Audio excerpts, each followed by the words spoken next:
You as all. Thank you. Awesome. Thank you, everybody, for this opportunity. I love creating opportunities for hearing healthcare providers. Just a little bit about who I am. I've always been a promoter. I've always been in marketing. I've always been in advertising. I've owned several businesses throughout the years. About 12 years ago, I started a marketing firm where we were reaching out and doing some different things here in the States with some creative approaches that we know have worked in other markets. And we just took the whole market by storm as far as what kind of results we were able to produce. Hearing healthcare is very personal for me. I grew up with a hard of hearing brother, and I have a sister with a cochlear implant. So it was a perfect match, really, when everything came together because I was able to tap into the creative juices and do marketing, but at the same time, have people go and be partnered up with the right kind of people. So that's one of the things that really drives me, is to team up with the kind of hearing healthcare providers that I would feel comfortable sending my brother to. And so not only is it personal, but we have seen so many people's lives changed just because we gave them a reason to come into the hearing centers that we support.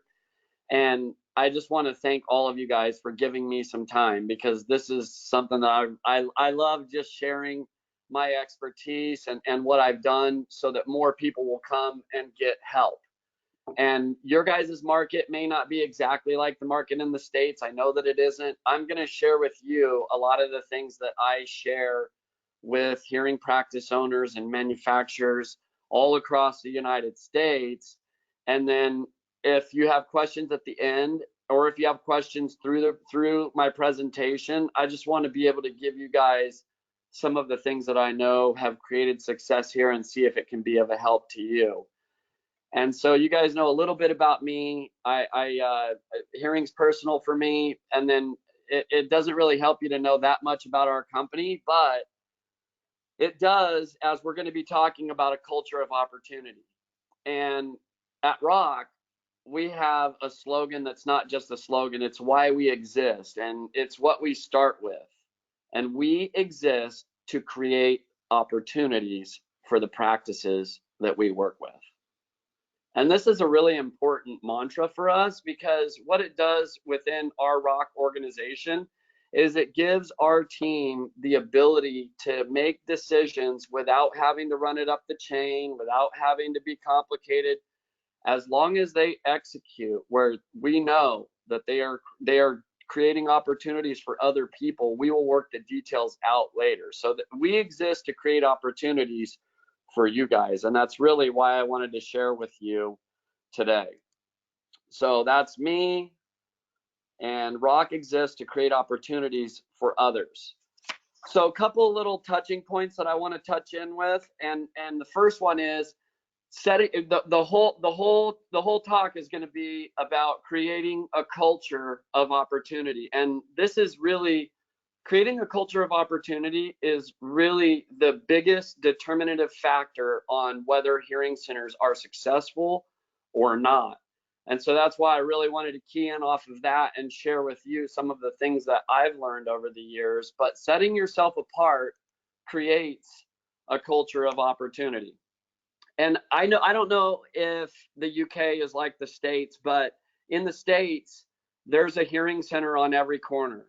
There's a liquor store on every corner, and in retirement communities, there's a hearing center on every corner. And so in those kind of markets, we have to set ourselves apart. And in a sea of hearing aid options, how do you set yourself apart? You see, we're like you and you're like us in a sense that people can get printing, because that's really primarily what we do, is direct mail. But people can get printing really cheap, but they can't get me really cheap. And so we understand that that's very similar. And so one of the questions that I always like to have practices think about is, what makes you different than the guy down the street, or the manufacturer, the retail stores? What makes us different is what's going to determine whether we're super successful or not. And those factors are really easy to know what they are, but it's very hard to practice. And two of them that I always think of is, I always like the practices that I work with to have a mentality that they're need meters and that they are expectation exceeders. I don't know how things are in the UK, but in the States, a lot of the patient journey and what people experience when they go to hearing centers is ho-hum or average at best, if not horrible. And so if we are expectation exceeders, it's automatically going to set us apart. It's automatically going to give us a leg up. So what is it? And here's the second question. What is it that makes you special? This is something that we always like to advertise. What is it that makes you special? And this is always a good question too. Why do you deserve the business? And this is one that why would I send my brother to you? That's a great question. I love asking that. So not only setting yourself apart creates a culture of opportunity, but also acting differently creates a culture of opportunity. And this keys off of sort of what I was already talking about, which was the fact that most hearing centers aren't doing things well. How do others act? We find in our markets that most practices don't act. They only react. And so the decisions that they make are based on emotion and pride. And what is that? Oh, I'm too good for this. I won't do that. I'm not going to do this. And so we have to really get inside our own heads. If we're really going to reach out to people and change the world for hearing health, then sometimes you and I have to get out of the way. Sometimes you and I have to set our emotions aside. Sometimes we have to have a plan instead of reacting. How do you treat people when they go to your competition and want service from you? This is a really good question. I don't know if you guys have Costco's or big box stores, but that's one of the things that practice owners are really struggling with here in the States. And I can't tell you how many practices get really, really upset when someone comes in and they've purchased hearing aids from Costco. And the reality is consumers want choices, but ultimately they want service. And so if we want to captivate every opportunity and create a culture of opportunity, we have to act differently. So we see every single thing as an opportunity. We don't know why they went to Costco. We don't know why they went to your competition, but the reality is they're there for you to serve them. And so we want to make sure that we don't let our pride or our emotions or any of those things get in the way. So acting differently creates a culture of opportunity, but also being different creates a culture of opportunity. Being willing to learn and change, making the most of every opportunity, viewing everything as an opportunity. What would that look like? So I want to anecdotally just share with you several of the, or sort of a snapshot of several of the practices that I work with here in the States that are different, and they definitely have a different DNA. And that DNA, that culture of opportunity that they've created is not only setting them apart, they are the hearing healthcare authority in their markets because of the marketing that we do, but also because they have fostered a culture of opportunity. And it's basically around three things. I have one practice that their culture of opportunity is based around professionalism, one where it's based around teamwork, and one where it's based around community. And so I'll just go through those sort of quickly. The first one is Hearing Unlimited in Pittsburgh. And this practice shines in a sea of hearing aid options. They shine in their market because they not only tap into their community, but the messaging that they send out is very personalized to their area. So they have chosen to be different by not marketing the same way that everyone else does. They they preach comorbidities. They take an approach where they're trying to educate the consumers while at the same time making sure that they get enough opportunities to pay for their marketing. And they have tapped into Pittsburgh and their community in a way where people hand off advertising to their neighbors, to their loved ones. And it's a real tight-knit family style organization. They have 7 practices and they all function like a family in their community. So the second practice I wanted to share with you is a practice owner that owns 20 hearing centers down in Florida. And he is different and creates a culture of opportunity by doing something really unique. He flies the audiologists, the hearing aid specialists, the PCCs, which that's the folks that answer the phones, and their families to a summit every year. And it's in Orlando. Sometimes he has me come and speak, but just spending those 3 days together creates a culture of opportunity in teamwork. Everyone gets together. The sales guys get to role play. The phone specialists get to talk to each other. They get to make sure that they're sharing their difficulties, that they're sharing their wins. Something that's very powerful. It's actually very, very unique, because what I have found is with those practices, when people call because of the teamwork that's in place, it doesn't matter who answers the phone. They're looking for opportunities. They're all on the same page. They're all going in the same direction. And that's really can set you apart in your market. So then thirdly, I have a practice in New York, 7 practices, and they create a culture of opportunity by painting a picture of professionalism. So they've chosen to do different direct mail pieces, maybe more volume, maybe different approaches. They're not necessarily concerned with their marketing producing as many dollars as it can, because they don't want to jeopardize the sense that everybody has for their brand and for what they've been building for years and years and years.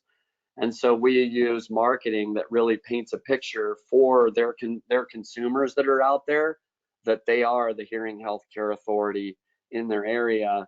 And it's kind of unique, because I listen to some of their phone calls, and sometimes they get phone calls that just shock me, where people will say something like, well, the reason that I called was you're sending out mail that isn't buy one, get one free, get a free turkey leg for coming in for a hearing center. It was so professional that it made me come in. So they've created a culture of opportunity where their differentiating factor is creating for them opportunities. One of the things I wanted to share with you guys too is I have a lot of practices that see their patients as patients forever. And I have a practice in Texas that called me a couple of months ago, and he said that he had a customer that came in after buying 6 or 7 sets of hearing aids over the years. He went to a competitor and bought hearing aids, and the practice owner was like, why in the world would you go to somebody else? And the reality is people want options. They want choices. So I always encourage practices not to think of everyone as a patient only, but to always keep in your mind that people are consumers, and they want options. They want choices. Some of the other things that I've seen practices do that create a culture of opportunity that's different is a weekly huddle. So every single store within the organization gets together to make sure that they're all on the same page, make sure that they're going in the same direction. And no bad apples. This is sort of an interesting thought that I can share with you guys. We don't want to let angry callers or angry customers taint our view of the masses. We have to, in this hearing healthcare space, where we're not selling Porsches that are sexy and everybody wants one. And so you're treating people who a lot of times don't necessarily want to be treated. And so the phone calls that I listen to and the situations that you guys deal with is a lot different from the normal situations of making a business run. And so my encouragement to you is, don't let the bad experiences or the angry person allow you to draw conclusions in your mind that that's how everyone is, because those are basically just bad apples. It happens. We don't know. Sometimes people are upset because they don't want to do something about their hearing. Sometimes there's some kind of emotional reason. But if we can remove our emotions from the situation, it will differentiate us and it will create opportunities. I stuck this in here just for fun. I don't know if I'm not really familiar with mail in the UK, but we mail dead people. This is the #1 question that gets asked of me every single place that I go. Why do we mail dead people? And in the States, the reason that we mail dead people is basically because nobody's going back and removing their death records. And this is actually an opportunity when people call and say, hey, I'd like to have my dead husband removed from your mailing list. This is a perfect opportunity to differentiate yourself from your competition. 99.9% of the hearing practices in the States, if somebody calls and says, hey, my husband has passed away, I'd like to have his name removed from your list, 99% of those practices will do nothing.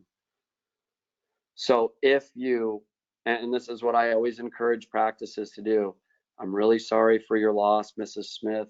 Could you give me your late husband's name and address as it appears on the letter that we sent you? Yes. Are you getting mail for car dealerships and everywhere else? Yes. Would you like me to help you with that? Yes. Here's a website that you can go to. Would you like me to help you with that? I've seen practices send people who are calling because they're mad that their dead husband was mailed. It's turned them into preachers in their community, because the hearing practice took enough time to see them as a person and not a problem, take down the name, do what no one else does. They've gotten lots and lots of opportunities by then that person goes into the community and they become a preacher. They're a billboard. Hey, I called ABC Hearing Center and wanted to have my husband removed, and they totally did it. Not only that, they helped me take care of having him removed from XYZ. So what I'm saying is, in this culture of opportunity, what you want to do is take the time to think of those things that you can do that are small, that may be frustrating, that your competition won't do, because it'll pay off in spades. Okay, so learning points. Wanted to touch in on these for sure. Now, let me grab my other thing of notes really quick.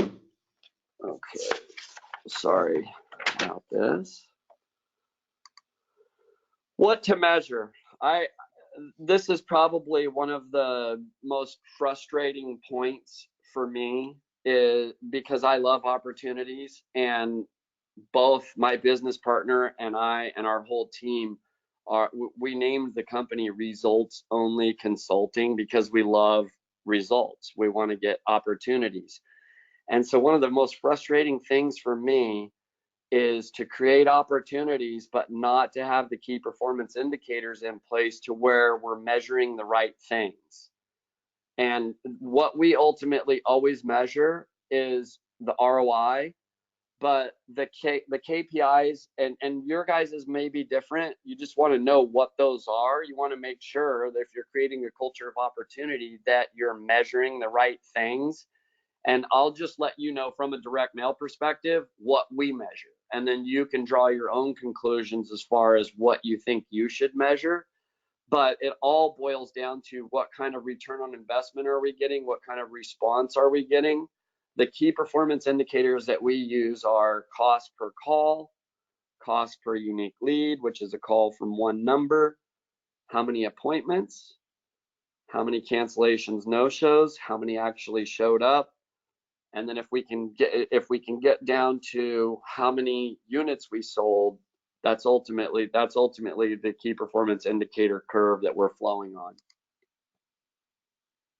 How to make what can't be measured. Gosh, you know what? This is one of the things that I'm really passionate about, is creating opportunities where we're touching in on people's felt needs. Now, I'll give you an example of how this played out for me.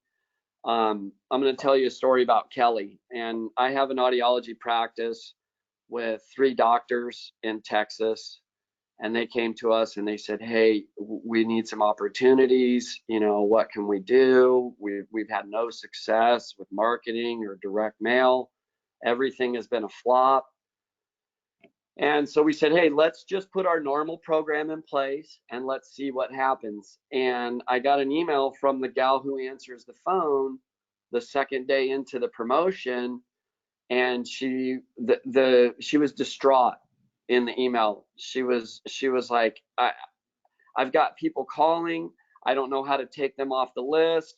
They're all upset. Is this bad? Now, come to find out, she was new to the industry. This was her 3rd promotion. The 2 that they had done before us were total flops, but they were getting a good response. But the way that direct mail works here in the States is usually the bad phone calls come in on the first day and the second day, and then the good phone calls come in Wednesday, Thursday, Friday. But the way that we were able to create something that can't be measured is I called that phone specialist back, and I totally listened to her. Instead of just telling her, hey, take down everybody's name and address and we'll remove them, I slowed down and I thought, you know what? This gal has had 2 bad experiences, and now she's having a bad experience. I'm going to take the time to explain to her exactly what's happening. I can't tell you how important buy-in is with your staff, with your marketing. It doesn't matter how successful your marketing is. If your staff thinks that it's a joke or it sucks, they will sabotage the results. And it was really interesting, because I took the time to answer her questions and make sure that she wasn't going to get crapped out about the whole thing. And her attitude totally changed. And what I'm saying is, your staff's attitude will dictate the results. Before I got off the phone with her, she told me, she said, you know, I'm really excited now that we're actually getting phone calls. Thank you so much for clearing this up for me. And so when I say that, how are you going to make something that can't be measured? That's the human element. It's taking the time to treat every single person as if they're the most important person on the planet.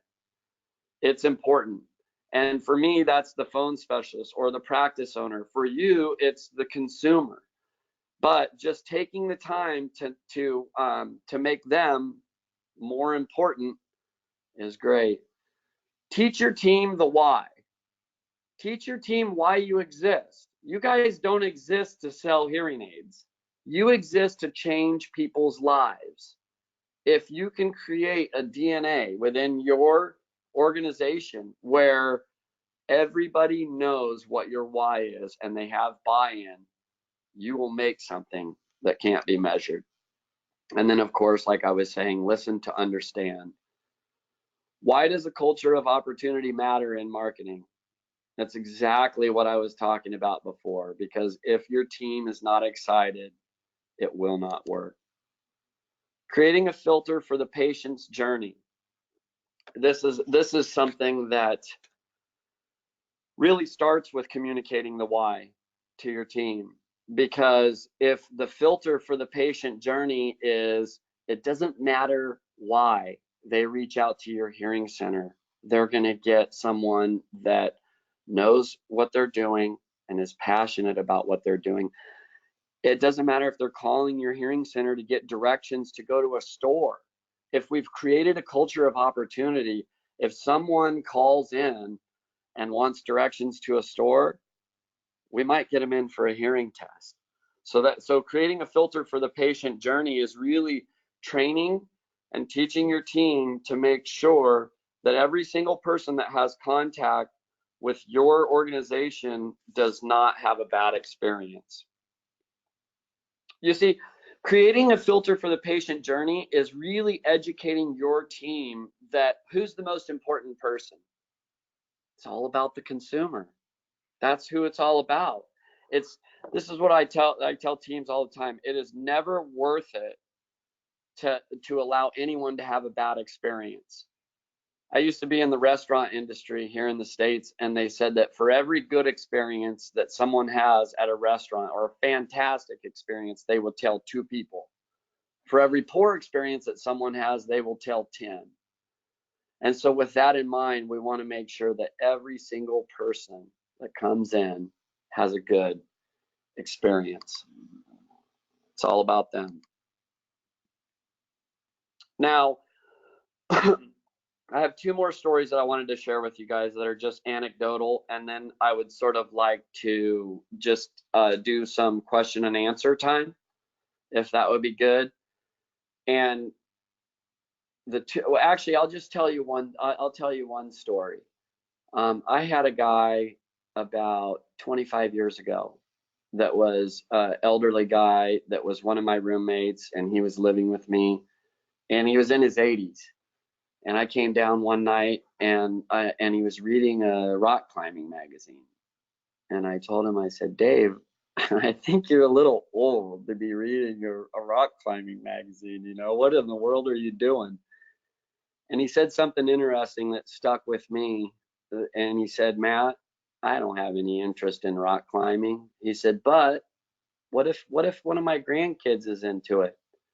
At least it would give me something to talk about with them. And so as I travel around the country, I always ask practice owners and folks that are your phone specialists, your hearing specialists, everyone, are you interested or not interested, but are you educated on the things that your prospects are interested in? You always want to try to find common ground. And so if your community's into basket weaving or scrapbooking, is that something that you're willing to devote some time to? Because if you do, those are the kind of things that will create a culture of opportunity. I want to go ahead and just turn it back to you guys and answer any questions that you might have. Thanks for that so far, Matt. There are no questions on line at the moment, but just a reminder to all of the audience here that you have got on control panel with a box that's marked questions, and you can write anything down there, and if or you can indeed raise a hand on the and I will see that, and if you want to pose your own question, I will switch your microphone on so that you can pose it. Whilst you're thinking about those questions and preparing to put any of those down, let me just kick off that conversation further with you've given us thanks, Matt, you've given us some insight about that what actually makes for that unique purpose of each individual organization, and how you therefore rely on understanding that uniqueness to make sure that you build your marketing around those strengths. Have you done any work with organizations who need a bit of help to tease out precisely how they turn what is really quite a sort of fluffy, emotional kind of response potentially into something which is pithy and can be shared easily and actually has that compelling power of just a handful of words? Sure. Yeah, it's kind of interesting. I think that's one of the things that really makes what we do different from a lot of the marketing that is done here in the States. And a lot of the stuff that's done here in the States is really negative. Hey, if you don't come get help with your hearing, you're going to get dementia. if you don't do this, this is going to happen. Even with the medical model and approaching people in a professional way, it's always like, hey, we're doctors, we're super great people, and you should come see us. And the marketing that we do is different. We turn that around. We make it about the consumer. We never ever do anything that says, hey, if you don't come get help, you're going to get dementia. We're always trying to paint a picture for positivity.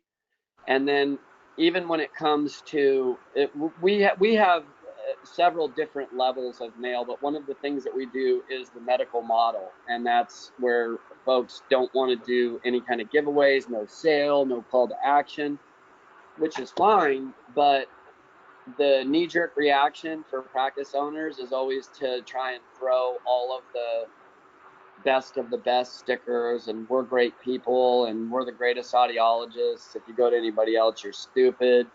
And that's the kind of stuff that's out there in the market, and we totally turn that stuff on its ear. The mail that we do in that arena, we don't make it about the doctor. We make it about the consumer, and then the benefits that coming to a professional, the benefits that they're going to receive. So now you don't just have any person on this, any salesman on the street helping you decide what decision to make, but you have a doctor of audiology who is now going to not sell you something, but provide a pathway for you to have good hearing health care. And so ultimately that doesn't start with telling everybody about the doctor. It really starts with approaching the consumer in such a way that we're telling them, wait a second, this is not about us. This is really about you. And so we need to know what you're looking for and what difficulties you're having, because our expertise speaks for itself. We're going to help you find the best solution. That's not the issue. What we want to really do is get to know you. So yeah, there are a lot of opportunities that we take to phrase the things that we're saying in a very simple way, but it's just to think about it a little bit more from the consumer's mentality. And so we always want to make it easy for them, and we want to make sure that it is about them. Does that answer your question? Sure, sure. There's a couple of questions there, but just want to follow up on whilst we've got this train of thought going. Absolutely agree with you that the message around hearing loss and all the consequences, the messages are incredibly negative if we're not careful, and yet it seems to me, and many, there's a growing movement of expectation that we really need to be talking about encouraging people to value the significance of their hearing in life and the contribution good hearing makes to life, in such a way that in valuing it, you want to do everything you can do to protect it and preserve it and enhance it if necessary. And so the whole messages have to be turned around.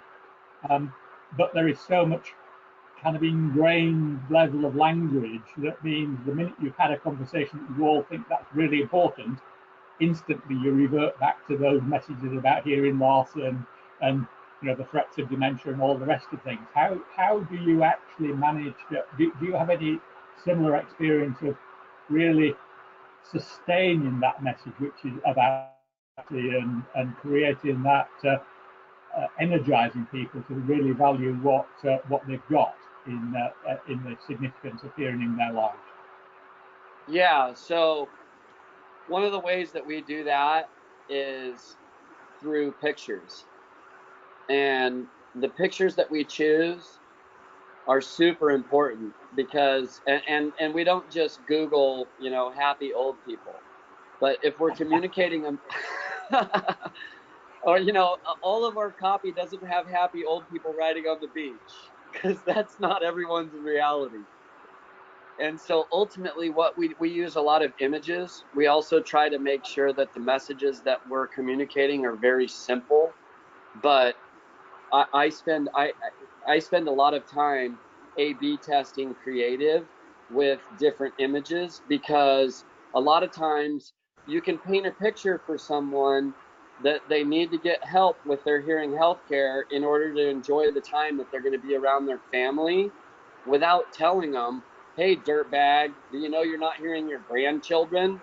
Instead, we can just show a picture of a couple playing with their grandchildren in such a way that now the consumer thinks, gosh, I wish that was me, instead of us shaming them into, hey, we know what kind of a dirtbag you are. So images, messaging. That leads quite nicely into one of the questions here from someone. Question, so what you're really talking about is client-focused attention. I have a belief that the most important person in the room when I'm with a client is the client. When telling them that it builds rapport, totally understand what you're talking about. So that's an affirmation rather than question. It's an affirmation of what you've been saying, which I know the kind of folks who join our webinars are, in my experience, are very much of that, seeking that last little bit. Having got most of the plot right, they're seeking that last little bit that will turn it that much further, and that Anne's comment there echoes that. A question here. You've stated most of your marketing activity is direct. Is this from bought-in mailing lists, which is effectively cold marketing, or is there some more substance behind your list creation and your targeting? So you're talking about the list that we use to mail the direct mail pieces to. Sure. And so that is also one of the most important things that we purchase and use is prospect lists. And we use a demographic information, age information. The data folks that we use for here in the States, we pull by age and income. We also can pull homeowner. So it really depends on the practice. Sometimes we can screen by credit score, but as far as a prospect list, we generally mail people who are 64 plus that have a head of household income at 30K, and that is a purchase list. We also do direct mail promotions for hearing practices using their patient database list. And that is generally a lot different creative. Just follow up on that. Gosh, it's not quite so recent anymore. The research report from the Lancet a couple of years ago now, linking not necessarily causally, but linking the risk factors in dementia and hearing loss. It was one of the first pieces that indicates that actually early 50s is probably the place where you really need to be trying to draw those people into the market. So have any of your clients been looking to move down from that 64 demographic? Sure. So the way that works here is the people who mail, so 64 plus head of household at 30K is generally where we start people off when they're marketing. As practices get more and more aggressive and they start to become the hearing healthcare authority in their area, and especially when they're doing SEO, newspaper, and direct mail where everything is co-branded, their competition stops doing direct mail. I'm sorry, ask that question again. I lost my train of thought. So the evidence that that really you need to try and get people in their 50s rather than wait until 60s. So our better at that point. So our customers that mail people who are 50 plus have been running forever, and they started at 64, and now they're mailing the people that are 50 plus with no income. So we generally start off in a way where we know we're going to generate a certain kind of response, and then either quarterly or biannually we meet with practice owners or DOs, and we're constantly thinking, okay, can we mail people who are a little younger? Can we mail people who have a little bit less money? So yeah, I have practices that are mailing people that are 50 and 55 plus, especially in rural areas, especially in areas in the central United States where there's a lot of mine workers and blue collar workers that are destroying their ears at work. So we start at 64 plus, but we move both directions based on the need and the return on investment that we're seeing with practices. Okay, just want to check back with Mark Coyle, who asked the question earlier about effectively cold marketing and direct mailing. If you have a follow-up to that, an opportunity to put that on, and we'll pick that up later again, Mark, if Matt hasn't given sufficient answer there. I'm kind of guessing what you're asking. There's another question here, and then we move on again. One more question from someone. Mark's just come back very quickly and said, yes, that's answered it, so thank you for that, Matt. Chris has asked if you would be willing to share some examples of marketing campaigns, just to the that we would not mass circulate, but for those that have been on the session, we know who they are. If there's something that we might share afterwards, I think that would be appreciated, Matt. But understand. I'm happy to do that, as long as you guys don't make fun of me for them. Great, and of course, the good ideas are good ideas wherever they are. You might need to adapt them somewhat depending on the differences between the states and over here. Just one. Well, and just so you guys know, I'm happy to help you with that. Sure. Okay.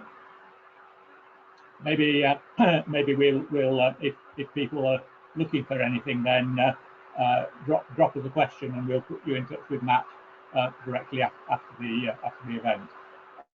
Good offer, and thanks for that, Matt. Just one question that springs to mind there, and that is that obviously we've had we now kind of, what are we, getting on towards 18 months into the revised data confidentiality privacy legislation in Europe, which is substantially tougher. And is there any kind of legislation that you're and around the confidentiality world that makes some of your campaigns harder to run, that you need to be very mindful of how you reach out to people?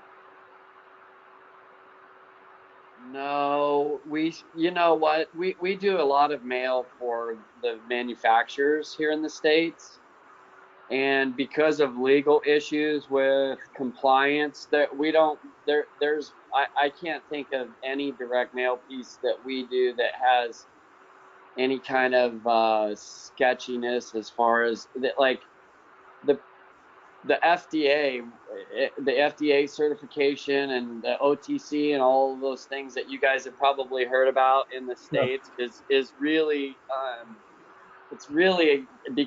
it's something that created a lot of fear within the community, but it hasn't panned out to really be something that that's really impacting practice owners. But as far as copy, there shouldn't be anything that has any legal issues as far as compliance. That's something that we're really careful about. And because the manufacturers want to make sure that they don't do something wrong, they also keep us in check, if that answers the question. I was thinking a little more along the lines that simply buying a distribution list, it comes pretty close to being illegal over here. Oh, it is? Yeah, you know what? When I'm there in August, I want to learn more about your postal system.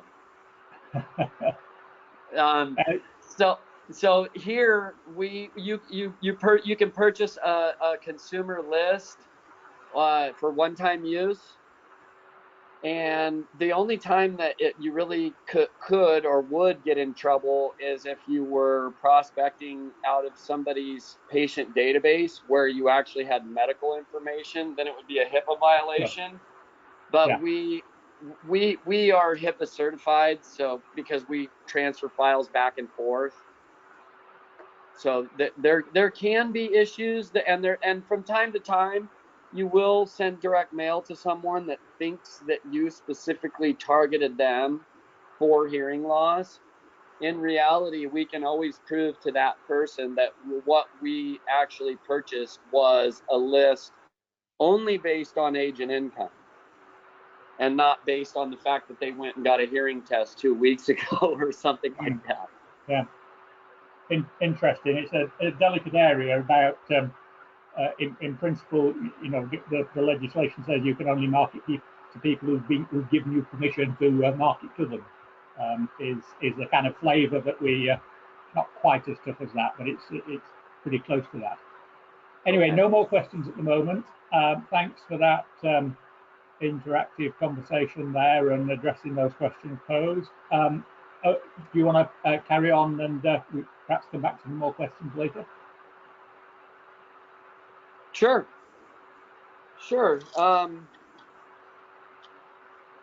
I can share some more stuff with you guys. What time do we have? I don't have the time. It's 7:30 here, which means we're 3/4 of an hour in, which probably means it's 9:30 with you in the morning, is it? 10:30. Yeah. I just wanted to make sure that I'm not over. You know what? That's pretty much what I had prepared for you guys, though. I mean, for me to go into any of this other the other things that I want to share, I think would maybe take away from the messaging. Sure. But it's what I always share is based around the same. It's sort of adopting a mentality, and really that mentality is putting other people first, being a plus person, creating a culture of opportunity, and then how we execute on that really is a training issue. It really is a buy-in issue. It really is. I mean, how do we teach our teams to exercise kindness? How do we teach them to assume the best in people? How do we teach them to spend themselves for others? You know, the kindness and meekness and self-control, all of it, what it really boils down to is not teaching our teams to say the right things or execute the right way. It's really to be the right kind of people. It's to be the kind, and you know what? That's actually to create a culture of opportunity where you have the right kind of people is way more complicated than you would think, because there's so many factors that come into play. And I'll just share with you guys, for my team, what I like to do is I like to make sure that my team is fed well, make sure that they're sleeping well, make sure that they're exercising, make sure that they're going to church if that's what they do, just checking in on them with as a person, because who we are as people will always affect the bottom line. And so really that's the real heart behind the encouraging that I like to do is, are you being the right kind of person? And in order to do that, you can't just pull yourself up by your bootstraps and be a good person. You have to actually care. You have to actually take care of yourself, you know. And so those are really the kind of training issues that I see make a huge impact. Like I'll give you guys a for instance. Last September, the guy I was telling you about in Florida, 3 of his stores got wiped completely off the map. And I mean, they were completely submerged in water. Marco Island, Naples, and Fort Myers, all 3 of those stores were gone. Not only were the stores totally thrashed, but the providers, the phone specialist, the director of ops for each of those stores, they were also displaced. Well, in the midst of that whole team came together and pitched in, contributed their own money to get hotel rooms for that whole team.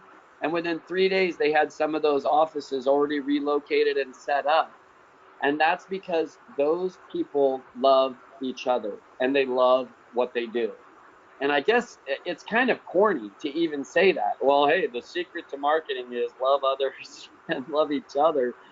but it's really one of the factors that I see in the States that really launches people into the stratosphere as far as what kind of results they can get and the kind of difficulties that they can overcome.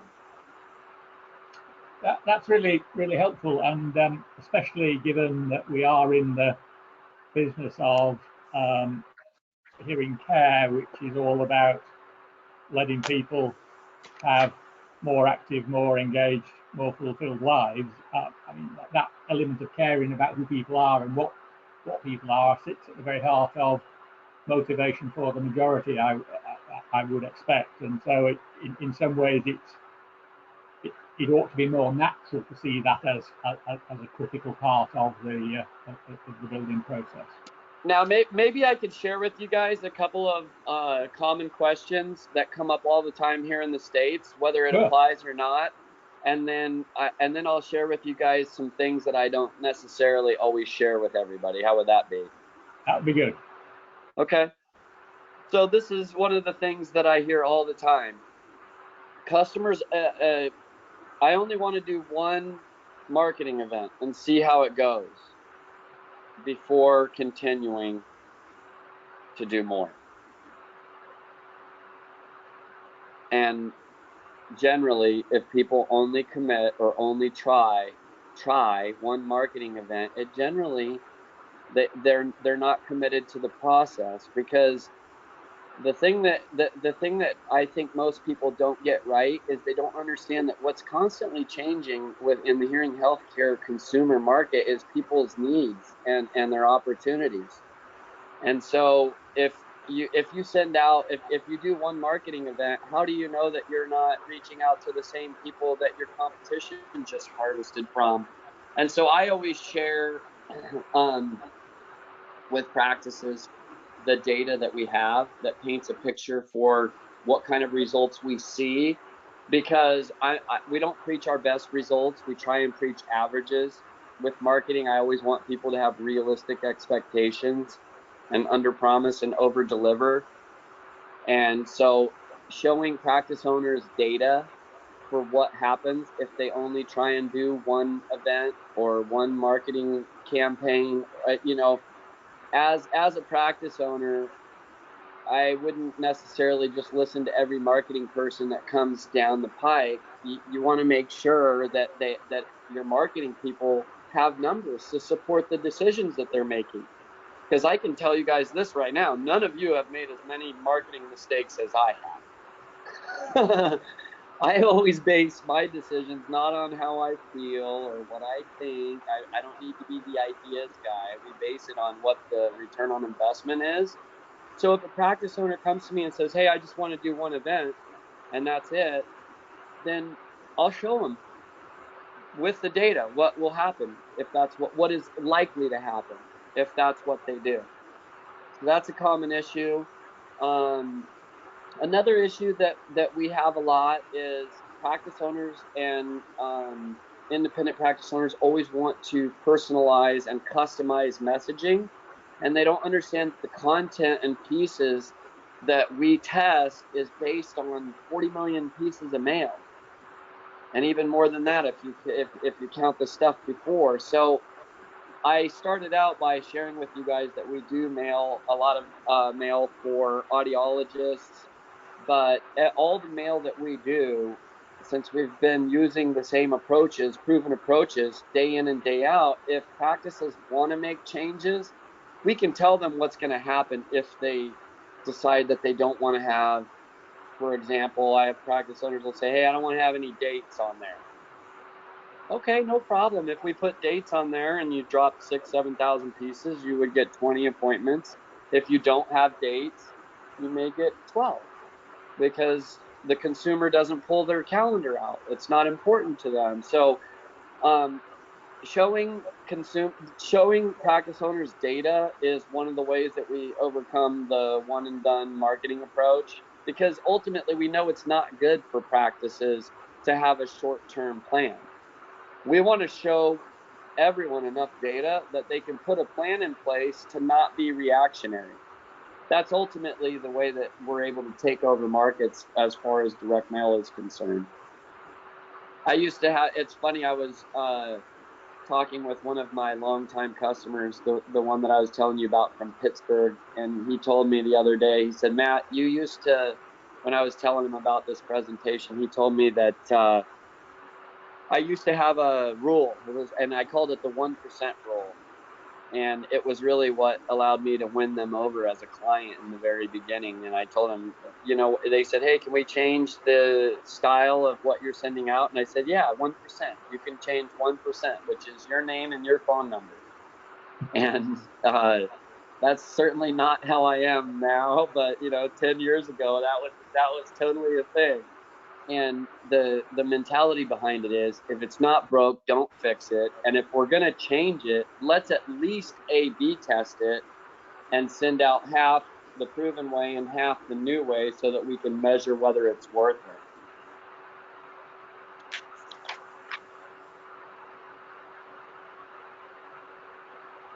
Okay, so then the 3 things that I don't tell practices as far as marketing is concerned: having a plan and executing a plan. This is number 1. Having a plan and executing it is king. Content and data are queen.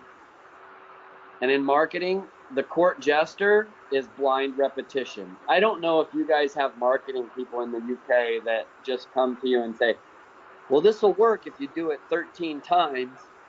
This will work if you do it 8 times. That's very, very common here in the States, and that's crazy. It's something that you should definitely not do.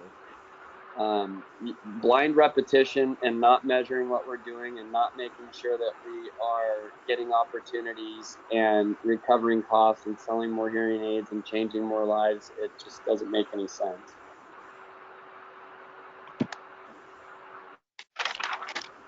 Let me see if I got anything else for you guys here. I can share with you guys a little bit about kind of what we do as a team. Would that help? Yeah, I don't want to keep you on there if you've got the main messages across, because as you said earlier on, being really clear about the few takeaways from a session like this is important, not to overcrowd it. But if you've got some real examples that are worth sharing, then I'm sure we'd appreciate hearing those. Let me take a look really quick. Can you guys give me just 1 second? Sure. Whilst you're doing that, I'll ask the audience if there are any other questions that we can pose, and then once we've heard from your examples there, we'll wrap up with a message about future events. But that aside, we'll draw to a close when you're ready. Okay.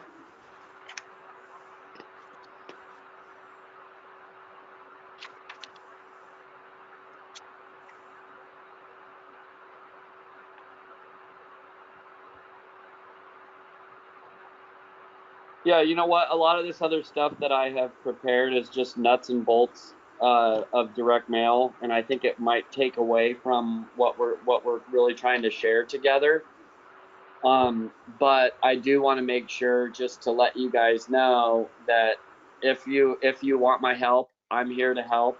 What we do on a normal basis is territory analysis, collaboration, training, research, and result analysis. And it's kind of funny, but one of the things that we've really turned into over the years is really cheerleaders, just to come alongside hearing practices and cheer for them and point them in the right direction and let them know what's working. And so the relationship that I have with the folks in the UK that are on your guys' team and also in Ireland is really fun for me.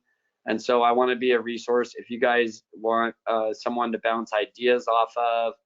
If you want to get together and just jibber jabber about marketing, I'm available to you guys. Thank you so much for taking the time to labor through this and spend some time with me. I really appreciate it. Okay, well, thank you, Matt. On behalf of all those on the webinar, I'm very grateful for the time that you spent and the tips and insights that you shared. The slides will be going online in the next few days. There's one other question just emerged, which I'm going to ask before you go, because it's a good question. What single most important promise would you offer to promote an inquiry, a standout headline? A promise? Yeah. So what would you? So if you're, yeah, John, if I switch your microphone on, do you want to ask that directly? Because I like the question, but I'm not entirely sure what your particular emphasis was there. Let me just bring you, find you there. I can put your mic. So John, you should be able to speak now if you want to ask that question directly. Okay, fine. My question was, well, obviously we make a few offers in any of our promotions, but what would you suggest as a standout headline to attract attention in the form of a promise, an offer? Not an offer as in a gift, but a solution to improve their life. I did particularly like one of your comments. I wrote down quite a lot of stuff. Now I'm trying to find the particular one, but one was, we exist to change people's lives and have a passion for what you're doing and give everyone a good experience. But I'm just thinking a standout headline to attract a person's attention to your advertisement. Okay, so there's there's a million different hooks, and we're constantly testing those because we want to create a call to action, is what you're saying, or an offer, and ultimately we do that in a somewhat unique way. A lot of the ways that, or one of the ways that that's done in the States a lot is, hey, come and get a $299 hearing aid. So people will try and create an offer by putting a cheap hearing aid. And we don't do that. If we want to create a call to action that's based around the price of the hearing aid, what we tell people is not you're going to get a $299 hearing aid, because we're not painting a picture for them that they're going to get the cheapest hearing aid on the street. But what people want to know is that they're going to get the best value. And so ultimately, whatever phrasing we use, that's what we're trying to communicate. Is if you compare apples for apples with anybody else in the whole nation, we won't be beat. And that ultimately allows the consumer to go, gosh, I'm safe. One of the other ways that we communicate that is sometimes we'll say, hey, if we can't help you, we guarantee that we will be able to help you. And if we can't help you, we'll point you in the right direction. So it lets people know, hey, the pressure's off. We're not here to sell you something. We're here to help you. There's phrasing for offers that are used, that are common within the hearing industry for marketing in the States, but we try and communicate it in a different way. So we're not trying to say, hey, come get a cheap hearing aid. We're saying, hey, you're going to get the best value. We're not going to rip you off. Does that answer your question? Well, not entirely, because nobody wants a hearing aid any more than anyone wants to wear spectacles if they can avoid it. I was thinking more in terms of what would invite someone to respond to your advertisement, to simply come in, because your comment will point you in the right direction. I mean, they may only need an ear syringe. I mean, that's not very often the case, but to just simply get someone in the chair in front of you to go through a questionnaire with their issues and point them in the right direction, which may be a hearing aid, but it may be an alternative to that. So let me try and answer it better. Curious. Those driving factors that get people to respond and pick up the phone, there's many, but technology, price, curiosity, those are some of the things that we try and touch in on. So and one of the things that we do is we layer whatever those heartstrings are that people have. We layer those so that the first heartstring would be those people that are just into tech. So we would take a message to your whole audience with technology. Hey, did you hear about the latest Bluetooth, wireless, rechargeable? And then maybe 2 or 3 months later, then go before everybody with a price. Hey, if you compare apples for apples, you're going to get the best price with us. So really, we base a lot of that around aggregated data from not only our mail people, but also our partners online, with finding out what are people searching for, what are they looking for online, because when we look at the percentages of how people are responding and what people are responding online, we can find out what those heartstrings are.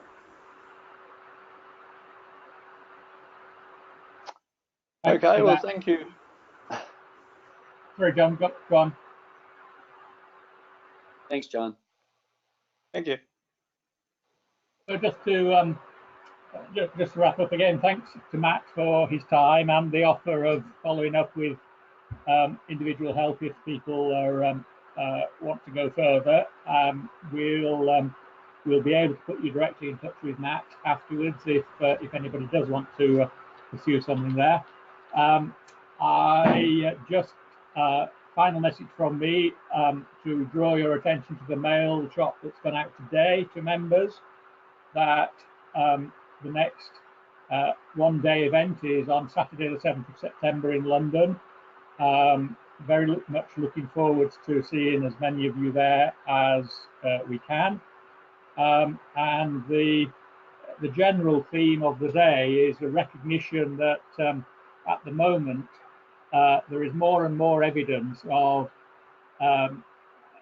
hearing being a factor behind many other aspects of quality of life as well. So not necessarily evidence that there are causal relationships, but there are strong correlations with everything from the one we all know about around dementia and engagement in life, but also there's evidence these days about people's physical decline being linked to their quality of their hearing. So those who hear well are less likely to decline in mobility and other things. So right across the board, there are relationships between quality of hearing and quality of life. And the whole of our session on the 7th of September is going to be focusing on exploring some of those and how that might open up the world to you.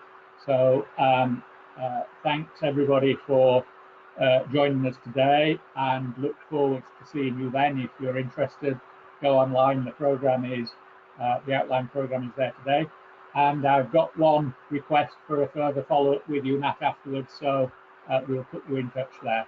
So thanks again, and hope everyone, certainly in the UK end, is quite happy with their extremely hot day that we've had today. And right now I'm about to get a thunderstorm, I think, so I'm definitely going to go and shut some windows.